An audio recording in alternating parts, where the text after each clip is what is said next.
Hello and welcome to the Confident Chicks Conversations. I am so excited about today.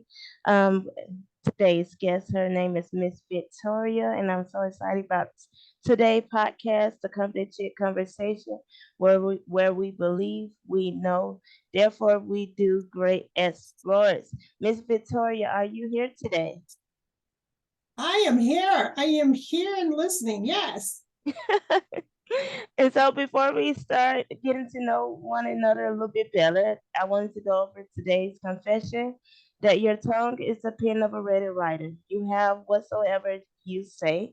So whatever you say, whatever you want manifested, just say it. Say it out loud. When you say it, it goes into the supernatural. So it can be manifested in the natural. So Miss Victoria, tell us a little bit about yourself. Well, thank you. Thank you for asking, and thank you for having me. For those who don't know me, they do call me the heart healer. I am a master hypnotherapist. I'm also a master practitioner of emotional freedom techniques. I'm an entrepreneur. I own several companies, one of those being Avalon Executive Assistants. And I was given a mission in life to help the world heal one heart at a time. That's why I became the heart healer from a situation that I had that I'm sure we'll discuss as we go through the store. As we go through the show. I've also am certified by the International Practitioners of Holistic Medicine and also the International Board of Coaches and Practitioners. I have certifications in cognitive behavior therapy and life coaching and so many more modalities that I can use to help the world rise, because I do believe together we rise. All right. I love it. I love it. I love it. So what prompted you to become the heart healer? Like what motivated you to do this? Yes, yes. Back in 2017, I had hit my lowest point. I had been in and out of depression for a good bit of my life, and I didn't know why I felt the way that I did. See, here's a thing with many of us when we're depressed or we're anxious. We don't necessarily know why we feel the way we feel, especially if we're high achievers, especially if our life appears to be good on the outside. I decided that something had to change in my life in 2017 when I found myself on the side of the bed, not caring if I woke up the next day. Wow. I happened to be online and I saw this hypnotherapist. Now, earlier in that day, I was sitting on the side of the bed with a bottle of pills, Wow. thinking that there is no joy for me. I grew up as a Christian. Joy comes in the morning, but I felt there was not going to be any joy for me that next day. As I got ready to take those pills, I heard that I called the voice of God, the voice of the divine, that said to me, I made you on purpose for a purpose, and this is not it. I knew then I had a heart issue. And I got to scrolling on the internet and I came across a famous hypnotherapist that was giving a free session. And I went to that session. And during that session, she did regression work, which by the definition, the difference between a master clinical hypnotherapist and a clinical hypnotherapist is the fact that we're able to go back in time, if you will. Mm-hmm. And so she did that with me. And it all stemmed from an incident when I was 2 years old. We lived in a small home and there wasn't a room for me because I was the youngest of 6 children. I didn't have a crib. I didn't have a bed. I had nothing of my own. And when I was 2 years old, my parents asked me to leave their room and I went to my sister's room. They told me to get out.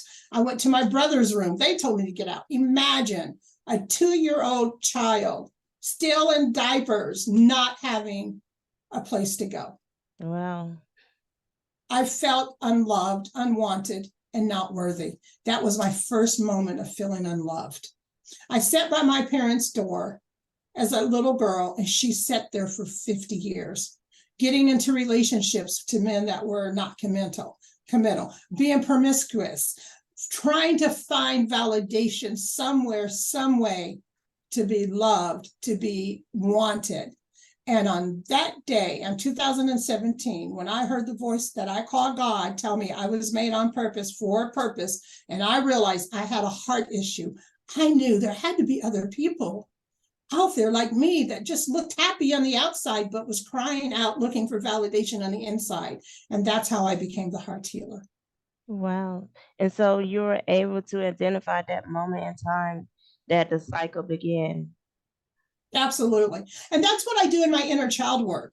A lot of times when I'm working with my clients, I take them to that dark place. I find that moment in time that I'm going to say stop. There's no other words. When you experience trauma, that's where you stop.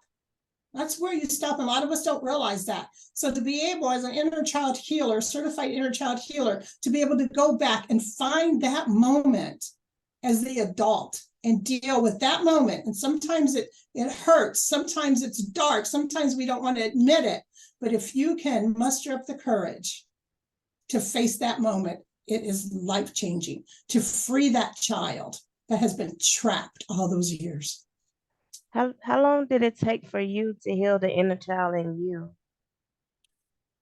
Because two sometimes to I three years 2 to 3 years. I mean, it took work. I mean, it took every single day of work for me to do this. It took me to dig in the deepest, darkest spots of my soul. And I also had to understand what was my part in all of this. It took me 2 to 3 years to really find that. And I can tell you, even with the work that I do, that itty bitty committee still pops up every once in a while. That itty bitty committee will pop up in my brain and says, Victoria, you don't really want to do that. Are you sure you want to write that book? I'm a 2-time international best-selling author. The first time the publishing company approached me, I said no. Wow. I said no. That was in 2016. In 2022, I was ready. And in 2023, I became an international best-selling author. So even though I had healed the wound, meaning I had found self-forgiveness in myself, I had healed to a point. There was still that little piece of me that thought I wasn't quite worthy. So it is an ongoing process. So what happens now is I know how to deal with it. I know to recognize it. Yes. So it's a daily walk, a daily confession. Like you have to remember daily, right? Absolutely. We have to renew our mind, our spirit, and our soul. It is a daily walk. It is not a one and done. I think sometimes people think that they can heal the inner person quick, like it's a magic pill, but they don't understand. Like you have to really walk it out daily, and sometimes you might forget and you might get off track, but it's okay because you can get back on track. That's where self-forgiveness comes in at. Yeah, absolutely. Self-forgiveness is the first step to healing. Well, awareness is the first step. Unless you know you're in the basement and you're aware in the basement, you're not going to make it to the first floor. So the first step is awareness. Then you have to forgive yourself. I mentioned earlier, I had a part in whom I had become. I had to acknowledge my part in it, and I had to forgive myself. And when we can forgive ourselves, treat yourself, and I know this sounds cliche, but it is true. Treat yourself like you are your own best friend. Many of us treat ourselves like we are the enemy. And it's conversations like this that people can get an aha moment and say, you know what? I'm going to stop telling myself I'm not good enough. I'm going to stop telling myself I'm unworthy. I'm going to stop telling myself that my voice doesn't matter. Right, absolutely, absolutely. And so when did you start, when you healed yourself, what made you want to heal other people? First of all healing is self-healing. So I like the way you said when you heal yourself, because you got to take accountability for your own actions and for yourself. And as a heart healer, I've never healed a heart. All I've done is guide. I am a guide to the healing. And that's one of the things too, is that I could not have gotten myself out of my situation by myself. I had to seek help. Many of us are afraid to seek help, especially from the head up. And that's often when we need it and where we need it the most. Yeah. I had to seek help. That was my first, that's like step number 3. I have a 5-step process, but I knew I couldn't do it on my own. Mm-hmm. And finding that woman on the internet changed my life.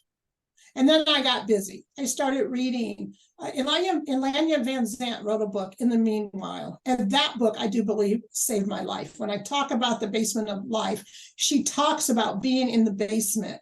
And the only way to get out is to recognize that you're there. And then she has this analogy of building a house. The first floor, that's where now you're out of the basement. You know some things have to be done, but you don't know how to do it. You don't know where to go. And that's when it's important to ask the questions. How can I feel better about myself? Who do I need to be around? Where do I need to go to find this healing? And then from there, you go to the second, third, fourth, and eventually you get to the attic. But it's all about cleaning out the cobwebs of your life. Mm-hmm. Did you ever think that what you went through will take you where you are right now? Because if those things hadn't happened to you as a child, you wouldn't be guiding other people to seek after their healing. Yes. And that's another thing, that state of gratitude. I am Mm-hmm. grateful for that little 2-year-old girl that had to sit by her parents' door. I am grateful for her. I am grateful for the 7-year-old me that didn't want to speak a whole lot, or either I didn't speak or was really loud to get attention. I am grateful for her because I do believe, as J.B. Owen said, your past does not define you, it refines you. And I do believe that our scars is what makes us whole. Because that's what your book is all about. And that's how you became who you are today. And I just think that is so awesome. So where can we find your books? Yes, they're available on Amazon. All of my books are available on Amazon. Also, you could go to justaskvictoria.com. You'll find links to my books there as well. Okay. And how can people get in touch with you? Do you do mentorship and things like that? To get a hold of me, I'm really easy to find. You can go to Just Ask Victoria. If you type in Just Ask Victoria in the internet, you're going to find my Instagram. You're going to find my Facebook. If you go to Just Ask Victoria, you will find me everywhere. Or you can type in Victoria Finch, the Heart Healer. I'm really easy to find. The best thing that you could do, though, if you would go to info@justaskvictoria.com, you can schedule a no-cost clarity call with me, where it's not a sales call. It's let's sit down, let's talk about it. Let's see how we can help you move forward in life. That's awesome. Oh, can you tell us about your second book? Yes, and so I have The Journey of Riches. I have a series. In The Journey of Riches, the first book was The Power of Inspiration, where I give practical steps to find inspiration in your life. The second book is Journey of Riches, The Power of Motivation. No, I'm sorry, Live Your Passion. They changed the title on me. It's Live Your Passion. And that book really talks about how do you find your passion. Mm-hmm. Now I'm in a position to where I'm feeling good about myself. Now, how do I find my passion? What did you love to do as a child? Where were you 3-5 years ago? How did you overcome? Those are great places to start. And in the book, Journey of Riches, Live Your Passion, I also give practical ideas of how to find your passion and how to move for it and how to stand as that bright light in the world. Yes. I think when you said that, it made me think like when we're children, like we know what our passion is, but something can happen that will interrupt us and interrupt us from our purpose and our passion. And then we just stop doing it and we forget. And so that's all about renewing our mind and renewing our passion and going back to see where were we before the abuse happened, before the trauma happened, before the pain happened. Absolutely. That's why inner child work is so pivotal. Yes. We think a lot of times we look back and we say, oh, I wish I was that 16-year-old girl again, where I was full of love and passion and energy. Or I wish I was that little girl again. And Hmm. we can tend to spend time looking backwards. I would Yeah. say that little girl is looking for freedom. That teenager is looking for freedom. Hmm. You want to go back to him or go back to her and remember the passion that they had and set them free as the adult you, because you can set them free. What would you say to that 7-year old, that 15-year old that had her heart broken or his heart broken? What would you say to that young adult you? And set them free, because we hold on to so much in life and we want to go back to become that person again. But what if you went back and said, you are beautiful. What happened to you wasn't your fault. You are smart. And you set them free. Because when you set that inner child free, that frees you to truly live your passion. Yes, absolutely. And so you can truly walk into your purpose. I absolutely love that. It's okay. Absolutely. So can you give us some last minute word that you really want our listeners to know? Yes. What I really want you to know from the bottom of my heart and soul is that I see you, you matter, and you are enough. Absolutely. I absolutely love you. And again, can you tell us where to find you, about your books, and if you have any upcoming events? Yes, you can go to justaskvictoria.com. You can find my books. You can find my scheduling link. You can find other appearances that I've been on. I have lots of appearances that are being scheduled on podcasts right now. And just stay with me, subscribe to the newsletter at justaskvictoria.com, and you'll be able to keep up with the latest and greatest. And you'll also be able to follow me on Instagram, TikTok, Facebook. Oh my God, Victoria, it has been such a pleasure talking to you, and I just learned so much from your story about healing the inner child, doing the work. I so appreciate you taking the time to come on this podcast and talk to the listeners about your journey in life and how your journey in life shaped where you are today. I'm just so motivated by you. Thank you so much for having me. And thank you for all you're doing in the world. Thank you, Victoria. And I want to thank everybody for tuning to the conversation with Miss Victoria, the heart healer herself. And I will talk to you all next time.